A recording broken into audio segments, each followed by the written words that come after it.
Perkenalkan, nama saya Veronica Nineng, NIM saya 19104166916, mata kuliah Perilaku Konsumen, UTS Perilaku Konsumen, dosen pembina Bapak Adi Mursalin, SEMM CPHCM, kelas manajemen F, hari tanggal Jumat 12 November 2021, waktu 120 menit, sifat ujian video recording. Soal yang nomor 1,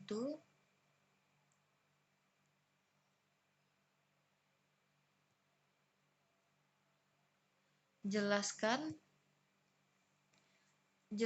apa yang dimaksud dengan perilaku konsumen, kepribadian konsumen, dan jelaskan apa karakteristik kepribadian konsumen. Jawab. Perilaku mengenai konsumen berkaitan dengan seluruh proses yang dilakukan individu ketika mereka menghadapi tawaran sebuah produk, mulai dari aktivitas mengetahui hingga mengevaluasi produk tersebut. Kepribadian berbeda pada setiap orang, dari waktu ke waktu dan tempat ke tempat. Oleh karena itu, hal ini sangat mempengaruhi perilaku pembelian pelanggan. Kenyataannya, kepribadian bukanlah yang dimiliki seseorang, tetapi merupakan totalitas perilaku seseorang dalam situasi yang berbeda. Memiliki karakteristik yang berbeda seperti dominasi, agresi, keyakinan, dan lain-lain yang mungkin berguna untuk menentukan perilaku konsumen terhadap produk atau layanan. Nomor 2. Sebutkan dan jelaskan teori tentang teori tentang keterlibatan konsumen, involvement, dan persepsi konsumen yang Anda ketahui. Jawab. Persepsi konsumen merupakan suatu proses yang dilalui seseorang dalam melakukan pilihan, penyusunan, dan penafsiran informasi guna mendapatkan arti atau keputusan. Dari definisi tersebut, dapat kita ketahui bahwa seseorang yang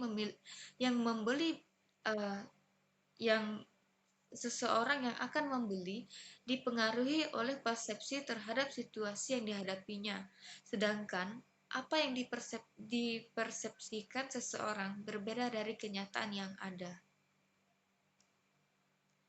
Nomor 3. Coba saudara jelaskan dengan contoh high involvement dan low involvement konsumen dalam membeli sebuah produk.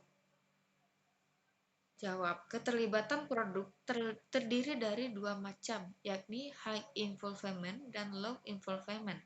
Pada high involvement, konsumen akan memiliki motivasi yang lebih besar untuk memperhatikan, memahami, dan mengelaborasi informasi tentang pembelian. Sedangkan pada low involvement, konsumen mempunyai motivasi yang lebih rendah.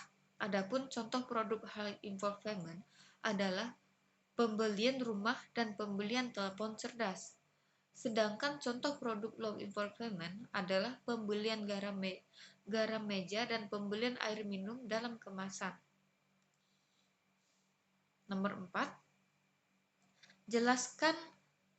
Jelaskan melalui contoh bagaimana persepsi terhadap suatu produk mengetahui keputusan Anda membeli suatu produk. Jawab. Maka dapat dikatakan bahwa membahas persepsi kualitas berarti akan membahas keterlibatan dan kepentingan pelanggan.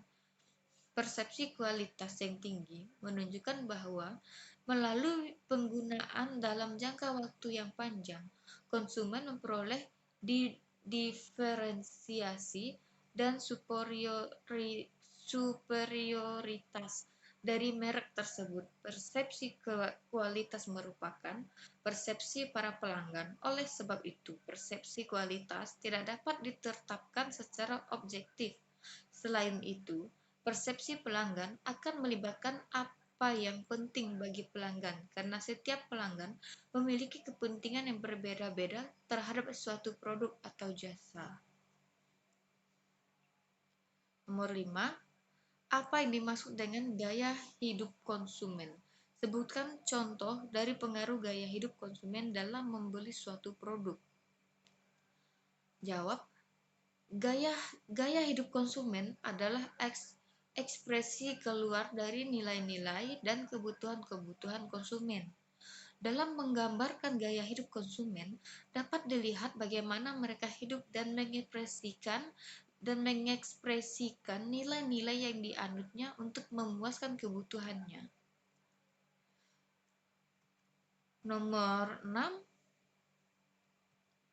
coba saudara jelaskan hubungan antara kepercayaan, sikap, dan perilaku konsumen.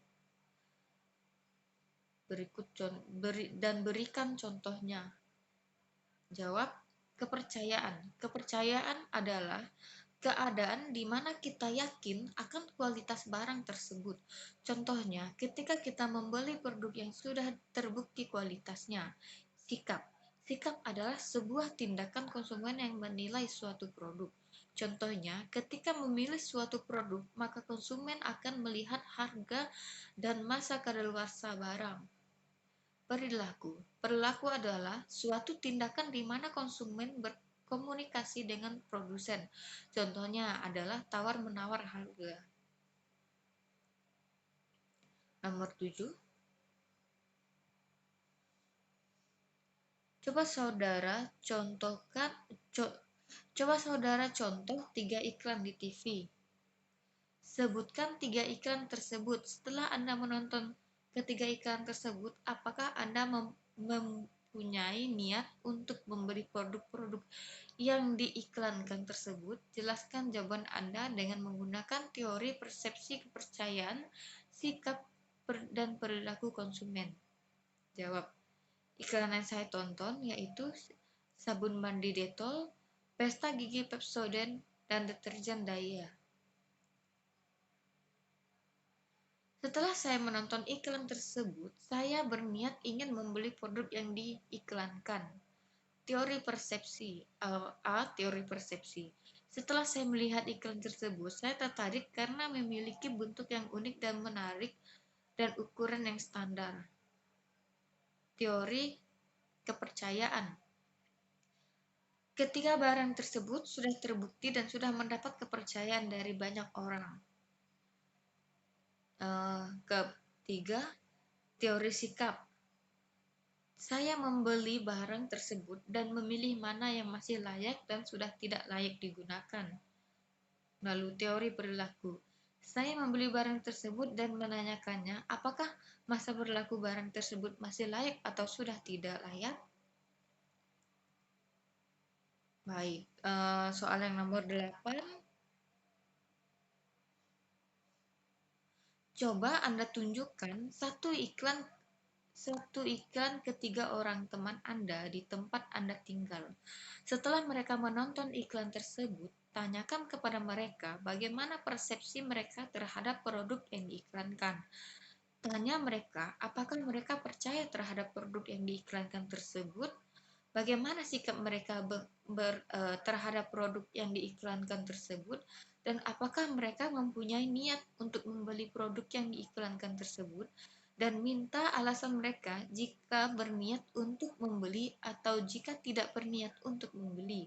Setelah itu, Anda jelaskan rangkuman jawaban Anda. Jawab, baik, pada waktu saya memperlihatkan sebuah video iklan sabun mandi, yaitu bermerek Dettol, kepada 3 teman saya, mereka langsung tertarik ingin membelinya karena memiliki kualitas yang baik dan harga yang terjangkau, dan memiliki ciri khas seperti wangi yang tahan lama dan dapat melindungi dari 99% kuman penyakit. Nomor 9. Apa yang diusulkan oleh Daniel Katz mengenai fungsi dari sikap konsumen? Jawab Daniel Katz, yaitu tahun 1960 dalam Sumarwan 2003 Topes 138 mengemukakan 4 fungsi dari sikap, yaitu fungsi utilitarian, fungsi mempertahankan ego, fungsi ekspresi nilai, dan fungsi pengetahuan. Keempat fungsi sikap tersebut bisa digunakan oleh pemasar sebagai metode untuk mengubah sikap konsumen terhadap produk, jasa, ataupun merek. Nomor 10. Apa yang dimaksud dengan pengetahuan konsumen dan sebutkan jenis-jenis pengetahuan konsumen?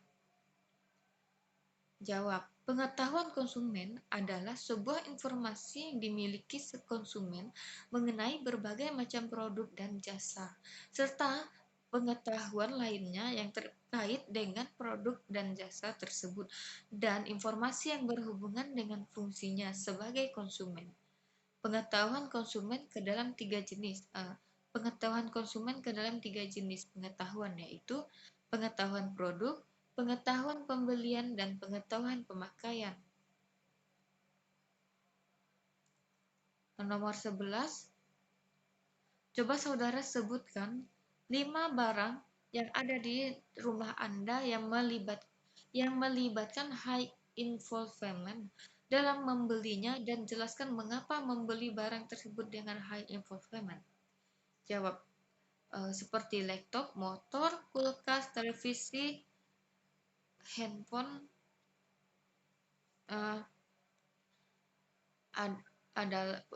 adalah ini yang di rumah saya, yaitu yang ada di rumah saya ya. Lalu produk adalah produk yang memiliki risiko tinggi untuk konsumen dan mereka butuh waktu untuk berpikir panjang sebelum melakukan pembelian. Produk involvement adalah bagaimana konsumen terlibat dalam mendapatkan suatu produk. Nomor 12, generasi Z adalah generasi yang lahir sekitar tahun 1997 hingga tahun 2000-an. Dilansir dari BBC, generasi Z adalah generasi yang masih muda dan tidak pernah mengenal kehidupan tanpa teknologi, sehingga terkadang disebut sebagai iGen. Generasi Z dinilai sebagai generasi yang ambisius, mahir tentang hal digital, percaya diri, mempertanyakan otoritas, banyak menggunakan bahasa gaul, lebih sering menghabiskan waktu sendiri, dan rasa ingin tahu yang sangat tinggi. Coba saudara jelaskan bagaimana perilaku generasi Z dalam membeli suatu produk, dan jika Anda sebagai pemasar, bagaimana Anda mengambil peluang dari generasi Z ini? Jawab, menurut pendapat saya, yang juga termasuk dalam generasi Z adalah ketika membeli suatu produk, maka saya akan lebih kritis dan lebih teliti lagi dalam memiliki produk yang akan saya beli. Hal itu dikarenakan pada masa sekarang mudah sekali dalam mendapatkan informasi tentang kualitas produk baik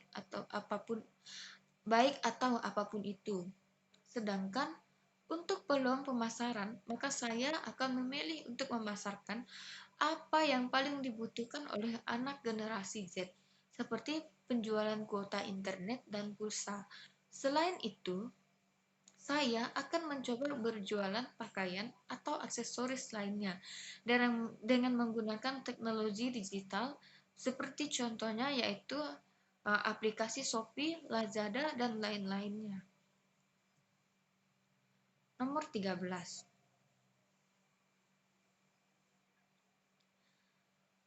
Nilai mengarahkan seseorang untuk berperilaku yang sesuai dengan budayanya. Nilai akan mempengaruhi sikap seseorang, yang kemudian sikap akan mempengaruhi perilaku seseorang. Sebutkan contoh dari nilai yang mengalami perubahan dan perubahan dalam konsumsinya. Jawab, makanan yang sudah memiliki franchise tentu memiliki harga yang mahal, sedangkan banyak makanan yang tidak jauh berbeda namun tidak memiliki franchise harganya lebih murah. Maka dari itu, orang membeli makanan yang lebih murah dengan rasa yang tidak jauh berbeda. 14. Sebutkan tugas-tugas yang sudah Anda kerjakan sebelum UTS perilaku konsumen. Jawab, yaitu tugas-tugasnya ialah menulis benda-benda yang berharga di rumah. Baik, sekian jawaban UTS dari saya, Veronica Nineng. Untuk kurang dan lebihnya, saya ucapkan mohon maaf dan terima kasih.